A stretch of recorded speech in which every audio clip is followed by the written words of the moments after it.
সকাল থেকে এত কাজকর্ম করতে হয়, নিজের খাওয়ার সময়টুকু হয় না। সবার সব দায়িত্ব সেরে তারপর শান্তিমতো দুটো খাবার খেতে পারি। রাধে রাধে বন্ধুরা, কেমন আছো সবাই? আশা করি সবাই ভালো আছো, সুস্থ আছো। সকালবেলা থেকে আজকে ব্লগটা শুরু করছি, প্রথম থেকে শেষ পর্যন্ত তোমরা দেখতে থাকো। এই যে ভাই বোন দুজনের চাউমিন টিফিন করে দিচ্ছি। বেশি সবজি দিইনি, ক্যাপসিকাম দিয়েছি, কাঁচা লঙ্কা দিয়েছি, এই দিয়ে এখন করে দিয়েছি। দিয়ে আর মশলা দিয়েছিলাম আর একটু সস দিয়ে ভগবানকে একটু সেবা দিয়ে আগে তো জয়িতা যাবে। তো এখন বাজে 6:30।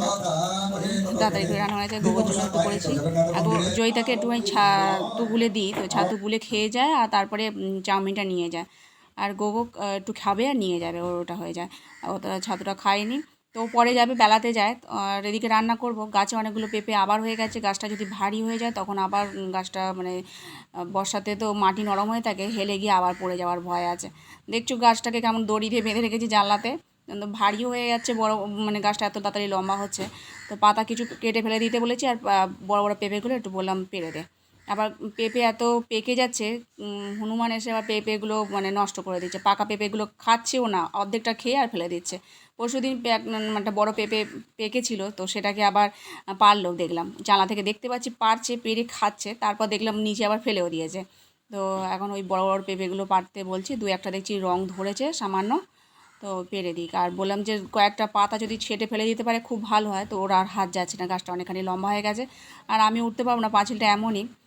তো সেই জন্য বললাম যে ঠিক আছে, পরের দিন যদি মই দিয়ে ওঠা যায় তো খুব ভালো হয়। তো ওই পেরে দিলে তাহলে আমি একটু রান্নাও করতে পারবো। আনাজপত্রও তেমন ঘরে ততটা নেই, তো ভাবলাম তাহলে চল গাছের পেঁপে আছে, পেঁপে পারি।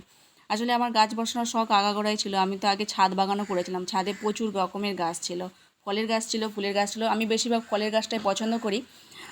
তো সেই ফলের গাছ ছিল, যতদিন পেরেছি যত্ন করেছি, তারপর আস্তে আস্তে মরে গেছে, কেননা যত্ন করতে পারিনি। যদি ঘরে প্রভুজি তখনই আবার মানে যে বছর লাগিয়েছিলাম 2 বছর পরই থেকে তারপর প্রভু একটু বাইরে বেরোবার ইচ্ছা হতো।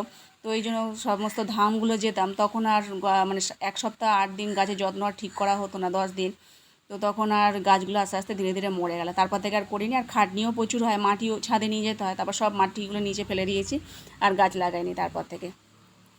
তো বাড়িতে যদি কেউ না থাকে তখন সে গাছের যত্ন আর কেউ করা থাকে না। তবুও শাশুড়ি যতদিন ছিল, তো শাশুড়িকে বলে গেলে শাশুড়ি ঠিক জল দিয়ে দিত। বলে যেতাম যে এরমভাবে জল দেবেন, ওরমভাবে জল দেবেন, একবার সারাদিনে দিলেই হয়ে যায়। তো ওই দিত, তখন বেঁচে থাকতো। তারপর আর যত্ন করতে পারিনি। তখন আবার এই সেই ধামে যেতাম, এদিক ওদিক যেতাম, তখন থেকে আর গাছের যত্ন করতে পারিনি। রান্না বসাতে বসাতে মাঝে মাঝে গরম খুব পড়ছে, মানে হাওয়া খেতে চলে যায়। ওই আবার চলে এলাম রান্নাঘরে। একদিকে এই যে আলু, কচু আর ওল, সব কিছুই অল্প ছিল। আলু একটা দিয়েছি, ওল আর কচু একদমই অল্প ছিল, তো সেটাকে ছোলা বাদাম ভিজিয়ে রেখেছিলাম, সেই দিয়ে এখন রান্না করছি। একটু মশলা বেটে দিয়ে দিয়েছি, আর আলু আর পেঁপে ঝিরিঝিরি করেছি, মানে আলু ভাজার মতো, শুকনো লঙ্কা ফোড়ন দিয়ে সেটা পাশে গেছে ভেজে নিচ্ছি। তো এই রান্নাবান্না হচ্ছে। আর এদিকে একটু ডালও করে নিলাম, টমেটো দিয়ে মটর ডাল সাঁতলে নিলাম। বাস অল্প অল্প রান্নাবান্না, কেননা ছেলেমেয়েরা তো সব চলে গেছে, আর ঘরেতে কেউ নেই, প্রভুজি আর আমি আছি। আর আমি প্রভুজিকে এই কাজে পাঠিয়ে দিয়ে তারপরে বাদবাকি কাজকর্মগুলো সারি। এদিকে একটু চাটনি ছিল, একটা মানে বড় আম নিয়ে এসে চাটনি করেছি, 1 বাটি হয় না 2 বাটি চাটনি হয়েছে। তো 1 বাটি এখন মানে সেবাতে দেবো, আর 1 বাটি রেখে দেবো, ওটা অন্যদিন খাওয়া যাবে। চাটনি তো আবার কিছু হয় না, একসাথেই করে নিলাম। আবার আমকে আবার আধখানা করে রেখে দেবো, সেই জন্য আর রাখিনি। যাই হোক, ওই তাই জন্য করে নিয়েছি, করা থাকবে, ফ্রিজে রেখে দেবো। এদিকে ভগবানের ভোগে থালাটা সাজিয়ে নিয়েছি, আর ডাল, আলু ভাজা, আর এদিকে ওলের তরকারিটা করলাম। ওলটা অল্প ছিল বলেই ভাবলাম তাহলে পেঁপে পারতে হবে, তাহলে পেঁপে দিয়ে কিছু করে নেবো। আবার বাজার নিয়ে আসলে বাজার দিয়ে আবার কিছু করব। যাই হোক, এই যে চাটনি দিলাম আর দই দিয়ে দিয়েছি। আর মৌসুমি লেবু ছিল, সেটাও দিয়ে দিয়েছিলাম পরে, কারণ আমি ভুলে গেছিলাম দিতে, তারপর পরে দিয়ে দিয়েছিলাম।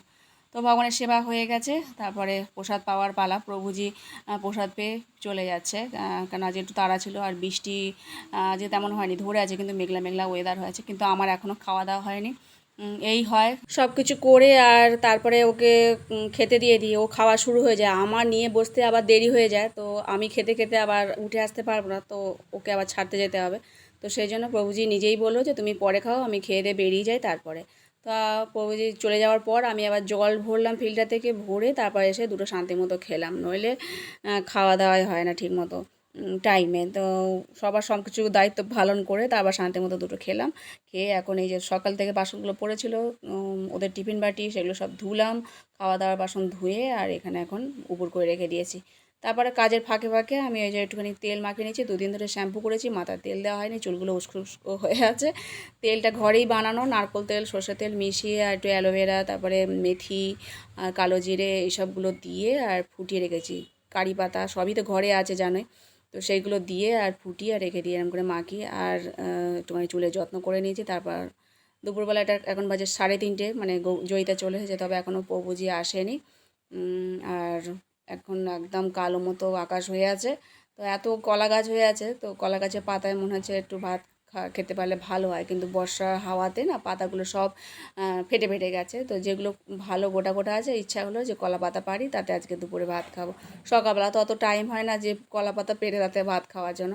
তো লাঠি দিয়ে চেষ্টা করলাম পাতাগুলো পাড়ার, কিন্তু হলো না। দেখলাম একটা ছোটো গাছ আছে, তাতে বেশ একটা ভালো পাতা হয়েছে, সেই পাতাটা কেটে নিলাম। এটা 3 জনের হয়ে যাবে। তবে প্রভুজি এখনও আসেনি, এই সবে মাত্র হয়তো চলে আসবে। তো এখন বাজে 3:45, প্রভুজি এই সবে ঢুকলো। আর জয়িতা তো জানো স্কুল থেকে এসেই মানে ঘরে শুয়ে থাকে খানিকক্ষণ, তারপর পা ধুয়ে খেতে বসে, ডেকে ডেকে খেতে বসতে বলি। ওই এই রান্না হয়েছে বলে একটু পাঁপড় ভাজা হলে হয়, ওর প্রতিদিন পাঁপড় ভাজা হলে খুব ভালো হয়। তো এই খেয়ে তারপরে একটু দুপুরবেলা শুয়েছিলাম, আর এখন চলে এসেছি সন্ধ্যা আরতি করতে। গোগো আসে সেই সন্ধ্যা হয়ে যায়, মানে 5:30 মতো বেজে যায়। একটু আগেই ও এসেছে, এসে খাওয়া দাওয়া করেছে। আর সন্ধ্যা আরতি করার পর খুব গরম ওপরে লাগছিলো, তারপরে এখানে এসে আমি মানে এখন বাজে 8:30 মতো, তো বসে আছি। আজকে রান্নার তাড়া তেমন নেই, যেহেতু গোগো মানে অত বেলাতে এসে খেয়েছে, ও বললো রাতে খাবে না। আর ওই জয়িতাকে একটু পড়াতে বসিয়েছিলাম, একটু আমিও বসেছিলাম। এখন একটু মানে বসে হয় সেলাই করি, নয় জব থাকলে জব করি, ওই করি খানিকক্ষণ সন্ধ্যাবেলাটা। তারপর চলে আসি রান্নাঘরে রান্না করতে। এদিকে দুধ জাল দিয়ে নিলাম, আর মিষ্টি আছে, ভগবানকে মিষ্টি আর রুটি এই দিয়ে সেবা দেবো। তরকারিপত্র করতে লাগবে না, ডাল তরকারি আর ভাজা এখনও আছে, তো ভগবানকে এই দুধ আর মিষ্টি দিয়ে দেবো বলে রেখে দিলাম গরম করে। আর রুটি কটা করে নেবো, বেশ অল্প কটাই রুটি করছি, বেশি করছি না। এখনও অন্য আছে, জয়িতাকে বললাম তুই খেয়ে নিবি, ডাল আছে যেহেতু। ও বললো পাঁপড় ভেজে দিলে তবেই খাবো, তাই ওর জন্য আবার পাঁপড় কটা ভাজতে হলো। আর গোগো একদমই খাবে না, বললো তাহলে পাঁপড় ভাজা আর মিষ্টি খাবো শুধু। তো ওই তাই খাবে। আর এদিকে রুটি কটা আমি বেলে নিয়ে আর সেঁকে নিয়ে তারপর ভগবানকে সেবা দেবো। রাত্রিবেলা ওই করি, মাঝে মাঝে যদি তরকারি সকালে থাকে তো মিষ্টি থাকলে তো আরও বেশি সুবিধা হয়, আম থাকলে সুবিধা হয়, নইলে দুধ গরম করে ভগবানকে ওই দিয়ে সেবা দিই। আলাদাভাবে তেমন কিছু করি না। যদি অল্প তরকারি থাকে তখন আলু, নইলে ঢ্যাঁড়স, নইলে বরবটি, নইলে বিনস এই আলুর সাথে ভেজে নিই, এরম করে সেবাটা দিই রাত্রিবেলা। মিষ্টি থাকলে খুব সুবিধা হয় ভগবানকে সেবা দেওয়ার জন্য। যাই হোক, কয়েকটা রুটি, এই কটা রুটি করে নিয়ে তারপর ভগবানকে এই সেবা দেবো। আর তোমরা অনেকেই বলো যে বড় ভিডিও করতে, বড় ভিডিও করতে। আসলে বড় ভিডিও করলে কী হবে বলো তো, আমি তো ভিডিওর মধ্যে মিউজিক ইউজ করতে পারি না, যেহেতু এটা ফেসবুকেও দিই। তো ফেসবুকে ভিডিও দিলে মিউজিক ইউজ করা যায় না, কোথায় কপিরাইট ক্লেম হবে, সেই জন্য বেশিরভাগ তো মিউজিকটা ইউজ করি না। তাই ভিডিও আমার ছোটো হয়, অনেকে মিউজিক দিয়ে ভিডিও বড় করে, তো আমার সেটা সম্ভব হয় না, সমানে বকবক করতেই হয়। যাই হোক, তোমাদের জন্য আজকে একটু বড় ভিডিও করলাম। অবশ্য আবার যারা পছন্দ করে না তারা স্কিপ করে করে দেখে। যাই হোক, রুটি কটা এখন সব সেঁকে নিয়ে তারপর ভগবানকে সেবা দেবো। আমি ছাদ বাগান করেছিলাম, তার মধ্যে অনেক রকমের ফল ছিল, আম, মানে জামরুল আর লেবু। লেবু তো অনেক হতো, দেখতেই পাও যে একটা পাতি লেবুর গাছে কত লেবু হতে পারে। তো ওরকম ছাদে ওরকম লেবু হয়েছিল, মানে ছোটো গাছে কত লেবু হতো। আর ফুল গাছও বসাতাম, গোলাপ গাছ বসাতাম, এগুলো সব বসিয়ে বসিয়ে করতাম, খুব ভালো হতো। বেগুন গাছ, শাক মানে নোটে শাক, এইসবগুলো বসিয়ে রাখতাম। লাউ শাক, কুমড়ো শাক এগুলো সব নিচে বসাতাম, কিন্তু এখন এত চারিদিকে গাছপালা হয়ে গেছে, তো আর সেই গাছগুলো আর বসানো হয় না। লাউ শাক, কুমড়ো শাক বসালেই আমার গাছ বেশ ভালো ফলনও দিত, আর ফলও হতো খুব ভালো। জানি না এখন মানুষকে যতই বলি যে গাছের ডাল কাটতে, কেউ কাটে না, নিজেদের গাছ অন্যের জমিতে চলে আসে ছায়াতে, আর গাছগুলো আর হয় না, নিচে আর কোনো গাছ হয় না, আর ছাদেও হয় না। আর এখন আর সেই সময়টুকুও নেই, তখন ভক্তিপথে আসেনি, তখন ওই গাছ নিয়ে থাকতাম। মানে সারা জীবন তো মানুষের কিছু না কিছু থাকে সময় কাটাবার জন্য, আমি ওই ছাদ বাগান করতাম। আর তাতে অনেক সময়ও লাগতো, কষ্ট হতো, কেননা ছাদ আবার পরিষ্কার করে রাখতে হয়, গাছের প্রতি একটা আলাদা যত্ন করতে হয়। আর যে গাছে যত বেশি যত্ন করব তত বেশি সে গাছ ভালো হবে। আজকের মতো ভিডিওটা এখানে শেষ করছি। হরে কৃষ্ণ।